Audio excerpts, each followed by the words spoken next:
Hello everyone. आज की इस वीडियो में मैं आप लोगों को एसएफ गणित क्लास 9 का एक्सरसाइज 1.1 का प्रश्न सॉल्व करेंगे।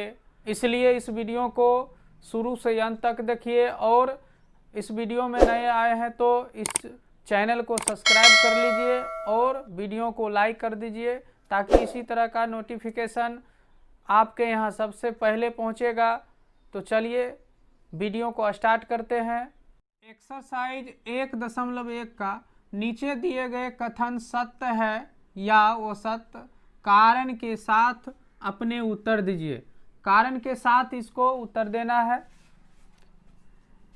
एक में दिया गया है प्रत्येक पूर्ण संख्या एक प्राकृत संख्या होती है। प्रत्येक पूर्ण संख्या एक प्राकृत संख्या होती है। तो यानी प्राकृत संख्या और पूर्ण संख्या का डिफिनेशन जो है अगले नेक्स्ट वीडियो में दे दिया गया है। यदि उस वीडियो को आप नहीं देखे हैं तो इसी वीडियो के डिस्क्रिप्शन में उसका लिंक दिया गया है।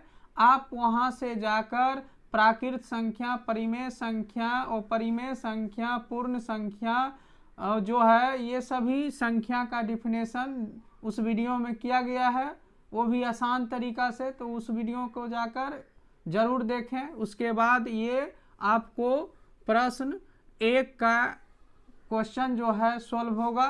तो आइए इसको सॉल्व करते हैं।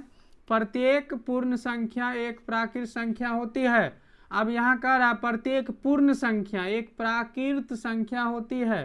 तो प्राकृत संख्या किसे कहते हैं? तो हल लिखिए। प्राकृत संख्या क्या होता है? प्राकृत संख्या बराबर गिनती की संख्या को प्राकृत संख्या कहते हैं। तो गिनती की संख्या क्या है? 1 है, 2 है, 3 है, 4 है, 5 है, इसी तरह से डॉट डॉट डॉट, ये हमारा प्राकृत संख्या है। अब कह रहा पूर्ण संख्या।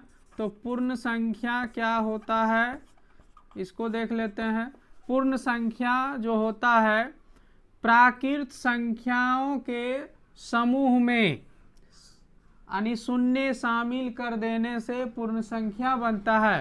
तो प्राकृत संख्या 1, 2, 3, 4 इस तरह से है। इसके आगे शून्य को लगा देने से क्या बनेगा? पूर्ण संख्या। तो प्राकृत संख्या इस यहाँ का प्रत्येक पूर्ण संख्या एक प्राकृत संख्या है। देखिए शून्य क्या है? पूर्ण संख्या है। तो यह प्राकृत संख्या हो सकता है? नहीं हो सकता है, क्योंकि यह पूर्ण संख्या है। इस प्रत्येक पूर्ण संख्या एक प्राकृत संख्या नहीं हो सकती है, क्योंकि शून्य पूर्ण संख्या है, यह प्राकृत संख्या नहीं है। इसलिए इसका आंसर होगा वो सत्य होगा। तो यहाँ लिखते हैं अतः यह वो सत्य है, क्योंकि शून्य एक पूर्ण संख्या है, परंतु यह प्राकृत संख्या नहीं है। यही हो गया हमारा कारण के साथ आंसर। आइए अब इसी तरह से प्रश्न 2 को हल करते हैं। प्रश्न 2 में कह रहा है प्रत्येक पूर्णांक एक परिमेय संख्या होती है।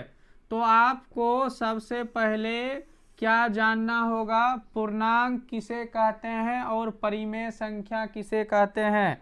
तो इसी वीडियो के डिस्क्रिप्शन में ये परिमेय संख्या और पूर्णांक संख्या, प्राकृत संख्या का डिफिनेशन दिया गया है उस वीडियो में। उस वीडियो को जरूर देखें, उसके बाद आपको यह अच्छी तरह से समझ में आएगा। तो यहाँ का प्रत्येक पूर्णांक एक परिमेय संख्या होती है। तो चलिए पूर्णांक किसको कहते हैं वो लिखते हैं। हल लिखिए। पूर्णांक प्राकृत संख्याओं के संग्रह में शून्य और ऋणात्मक संख्या को शामिल करने से पूर्णांक बनता है। यहाँ देखिए प्राकृत संख्या 1 2 3 4 इस तरह से मान लीजिए प्राकृत संख्या है, इसमें शून्य को शामिल कीजिए और ऋणात्मक संख्या को शामिल कीजिए। -1 -2 -3 -4 इस तरह को संख्या यानी ऋणात्मक संख्या को शामिल करने से यह पूर्णांक बनता है। परिमेय संख्या को जानिए। परिमेय संख्या जिसे P/Q के रूप में लिखा जाता हो वह परिमेय संख्या कहलाता है। वही कह रहा प्रत्येक पूर्णांक एक परिमेय संख्या होती है। तो चलिए इसको लिखते हैं प्रत्येक पूर्णांक, ये सब पूर्णांक संख्या है। अब यह परिमेय संख्या होगा, परिमेय संख्या P/Q के रूप का होगा। तो आइए -4 है तो इसके एक नीचा में दे सकते हैं, तो यह क्या होगा पूर्णांक यानी परिमेय संख्या होगा। इसी तरह से सब को दे सकते हैं। -3 को एक नीचा में P/Q के रूप में आ रहा है, यह क्या होगा परिमेय संख्या होगा। -2/1 -1/1 और 0/1 इसी तरह से 1/1 ये सारा का सारा क्या है परिमेय संख्या के रूप का होगा। इसलिए यह क्या होगा सत्य होगा। प्रत्येक पूर्णांक एक परिमेय संख्या होती है। तो लिखिए अतः यह सत्य है, अतः यह सत्य है क्योंकि प्रत्येक पूर्णांक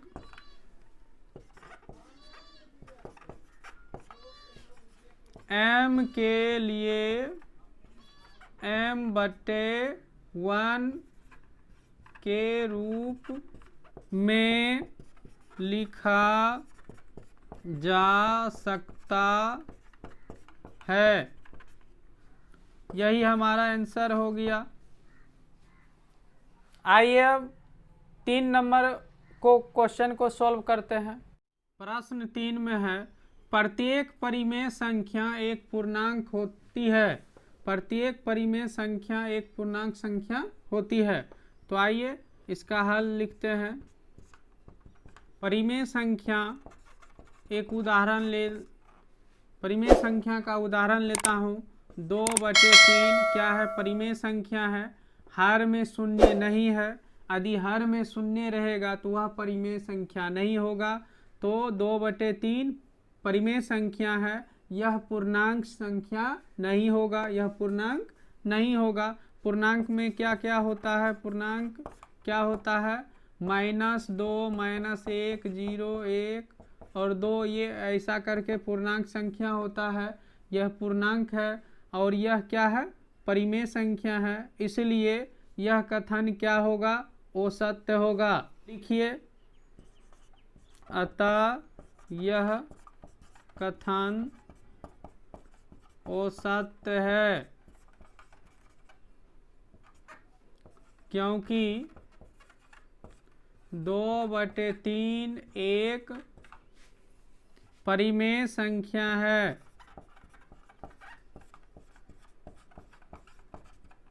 लेकिन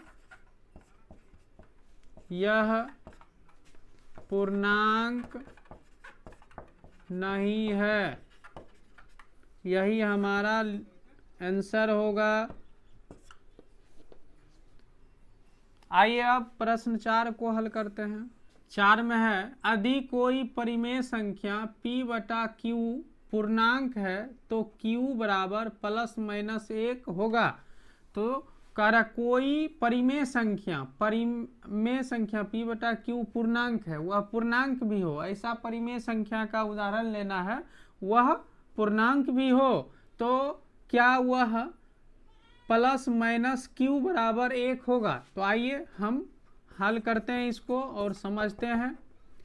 मान लीजिए 4/2 आपका परिमेय संख्या है, इसे P/Q के रूप में लिख सकते हैं।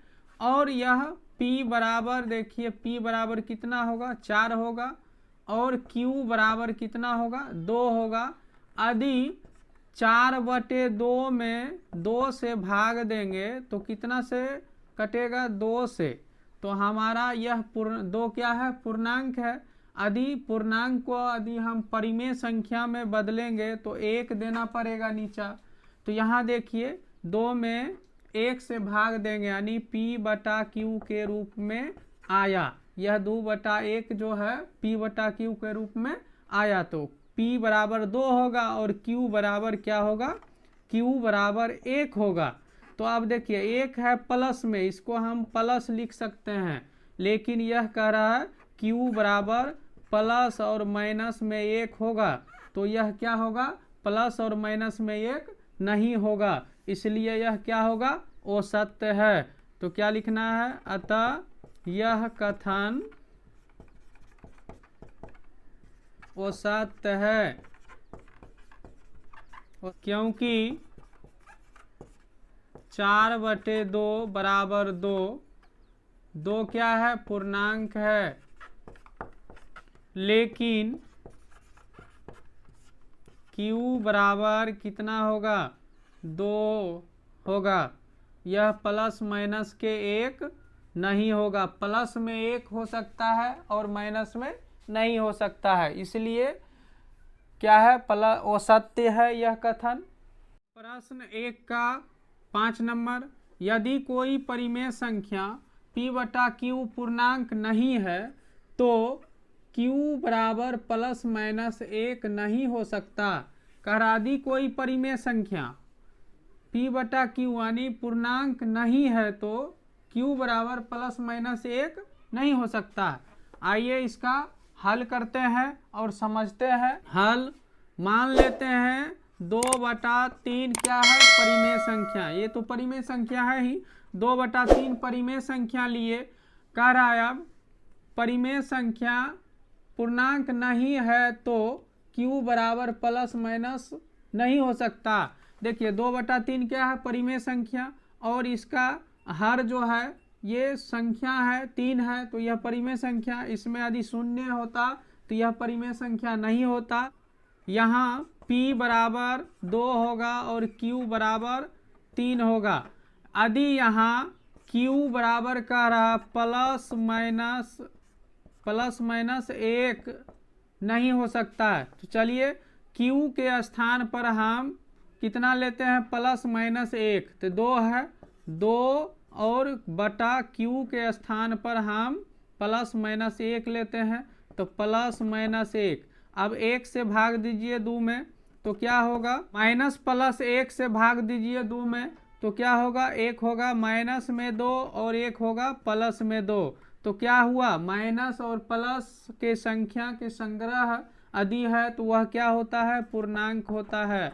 तो यह क्या हो रहा है, पूर्णांक है, यह पूर्णांक नहीं है, तो क्या Q बराबर प्लस माइनस के 1 नहीं हो सकता, तो Q बराबर प्लस माइनस 1 जो है नहीं हो सकता।